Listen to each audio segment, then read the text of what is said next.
Hey guys, welcome back to my channel. My name is Megan, and following on from my previous video I did on Pppd, check that out first if you haven't already.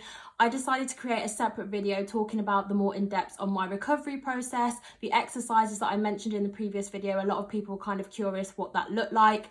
I did link the guide below, but I understand there are a lot of different exercises on there and people might feel a bit overwhelmed and not know where to start. So I definitely want to show you guys my favorites and some options where you can switch it up. I'm also going to be talking a bit more in depth about my recovery process. So timescales, how long have I been doing the exercises? When was I first diagnosed? Am I Pppd free now completely? What does life feel like now that I've been doing the exercises? All those questions. I've had so many DMs on my Instagram and people asking for more in-depth information. So hopefully this video will answer everyone's questions and give you the hope that you need if you are maybe starting your exercises and don't feel any difference yet. I promise you, you will eventually. Just to note, Pppd does have a number of different ways that you can treat it. It's not just vestibular exercises, but I do recommend this or maybe CBT as your first port of call. And if that doesn't work, you may wish to go for anxiety medication instead.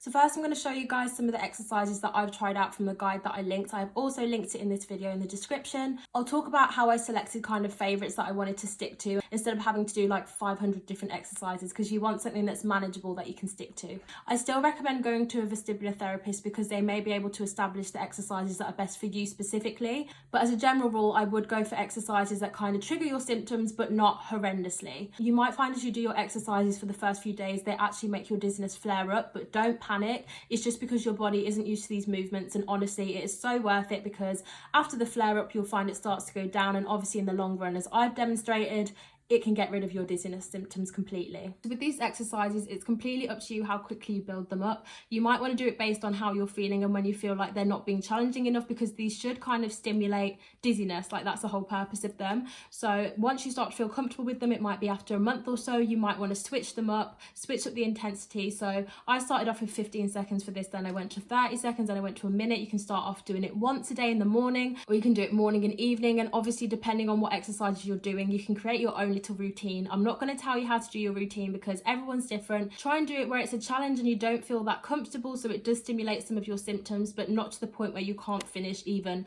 30 seconds. So just build it up as you please, but don't do it where it feels impossible.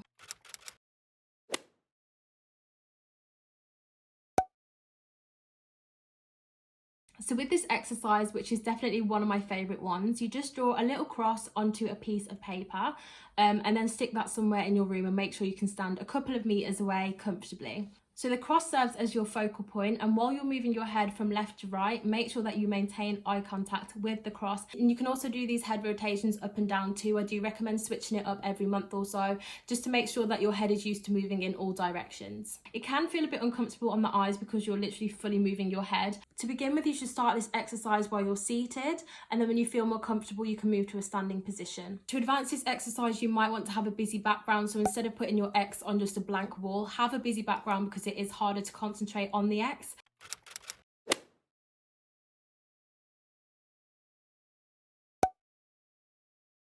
So for the next one, you don't need any X or anything. It is very similar, but with this one, you fully rotate your head from left to right, obviously for 15 seconds, 30 seconds, a minute, build it up as you please. This one's very easy, but it can make you kind of feel quite disorientated, but that is what we want. You need to get used to embracing your symptoms, and you'll find that the more you do it and the more you build it up, you can start to feel more comfortable. Even for the average person, like I asked my mom to try these exercises and she doesn't have Pppd, and she was like, oh my goodness, I can't, it makes me dizzy. It would make the average person feel dizzy. This is how we retrain our brains. So this one's a bit different. For this you need a ball and you're basically playing catch with yourself, which sounds so boring and so sad, but honestly it's really useful. So I didn't do this one very much. I did it to begin with though. So with this one you actually have moving stimuli, which is the ball, and you need to keep focus on that with your eyes. So obviously as you throw it up, you maintain eye contact with the ball. Do that as many times as you want to. Obviously this one's working your eyes again, but you're trying to lock onto moving stimuli, unlike the others where it's just a wall. So this is really good to incorporate to kind of challenge you in a different way.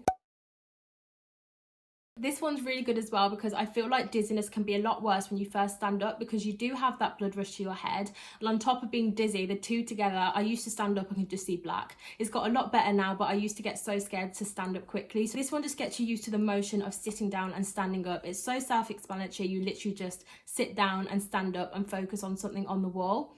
You can also do this one with your eyes shut, which again is really good because I feel like having your eyes shut makes you feel more dizzy because you aren't actually aware of your surroundings. So I would say eyes shut is more challenging and something you might want to incorporate when you've got used to the eyes open exercise, but both of these are really good as well.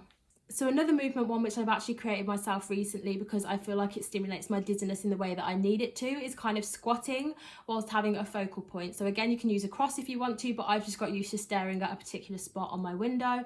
And obviously because you're going down and up, you've kind of got to focus while you're moving. And I find this one quite challenging. So if you are at the later stages of exercising, maybe incorporate this one to try it out, but it is not officially in the guide.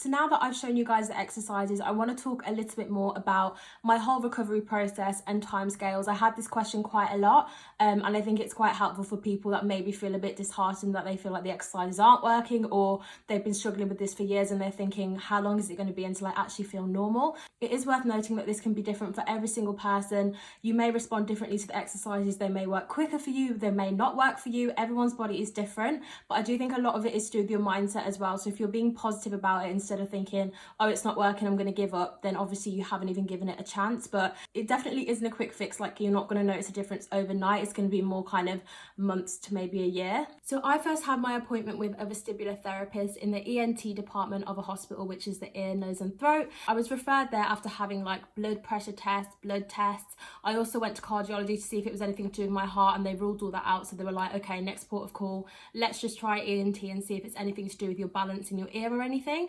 So I think first I went to like an ear doctor, I literally don't know the name for them, and he couldn't find anything wrong. He was just like checking to see if I had any ear crystals, but that was ruled out because I didn't, and he did some sort of eye test with me and said everything was fine. I also got my eyes tested at the opticians to rule that out, and everything was fine there. So I'm not sure on an exact date, but I know that my first appointment with the vestibular therapist was around kind of September, August last year, before starting my third year at university. So as you can imagine, I was quite stressed because through second year and part of first year, I didn't feel well at all, and some lectures I couldn't attend. So I was really hoping that before going back to uni for third year, I'd be okay. So in the appointment, I'm the one that actually mentioned Pppd to her, and she was like, yeah, this is what I'm talking about. A lot of people have it, it's quite common, but a lot of people struggle to get the diagnosis because you kind of have to rule out a lot of things first. It isn't detected through any tests because there's not anything medically wrong with you. It's just something in the brain. So it's nothing dangerous, but it's not something that can be detected, which is why diagnosis is quite difficult and quite lengthy. So what we did is she printed off some resources for me to look through, which had all my exercises on that I was to do at home.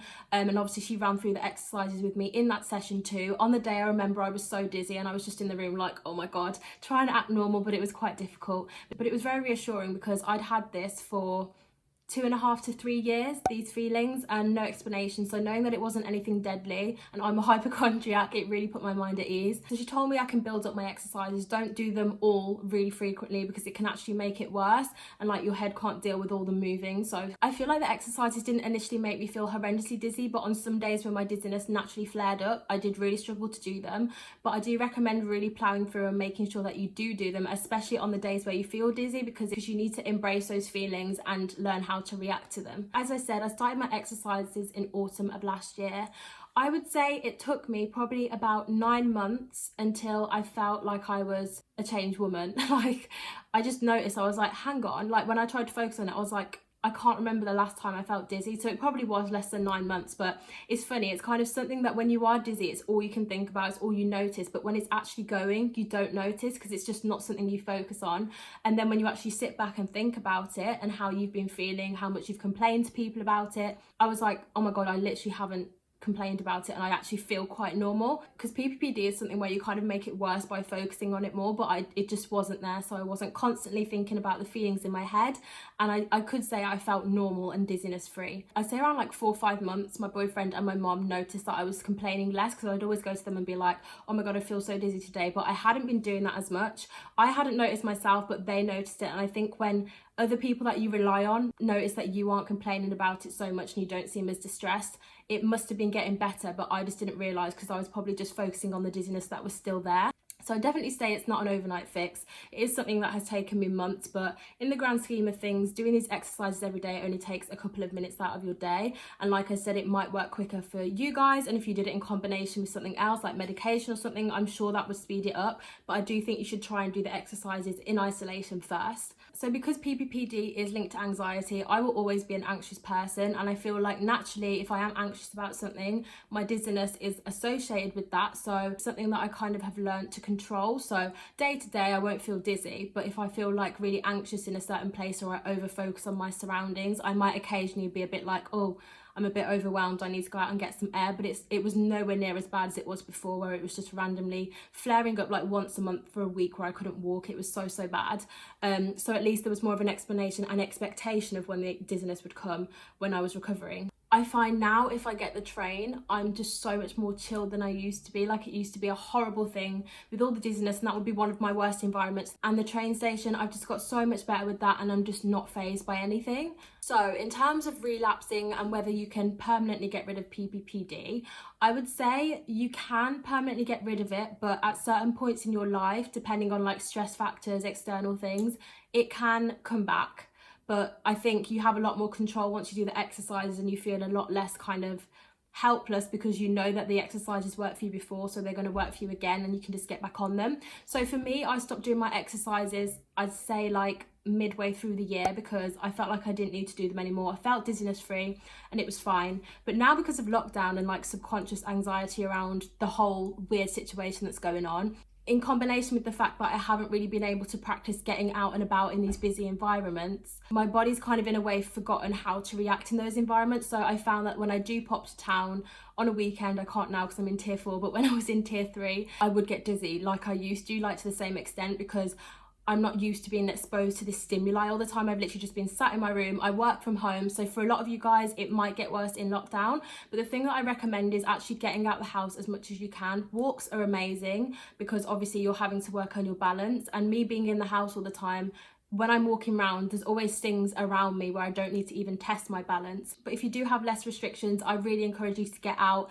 in busier places, obviously being safe and distancing, just making sure that you don't forget how to balance and how to digest the stimuli, because obviously the exercises train your brain, but it can kind of unlearn things. But I don't feel alarmed by this. I picked up my exercises and they're already helping. I'm making sure that I'm starting to go outside more, because it's easy to forget when you're so used to being indoors now. But that's just a warning. PPPD can come back, but you probably feel like you have it more under control if it does. Hopefully this video has helped you and made you feel confident in trying out these exercises and finding some favourites. If you do have any burning questions that I haven't answered through either video, feel free to leave it below. If there's enough questions, I might do another video of like FAQs to do with PPPD, because I want to help you guys as much as I can. As always, my DMs are open on Instagram, but I may take a while to get back to you because I do get a lot relating to PPPD, so I can't always maintain really long conversations. But if you have any burning questions there, I can answer. But I do have my notifications on for YouTube comments, so I will get back to you within like half an hour. So hopefully that has been helpful. Subscribe to make sure you don't miss out on any future PPPD videos, and click the notification bell, and I will see you again soon. Bye guys.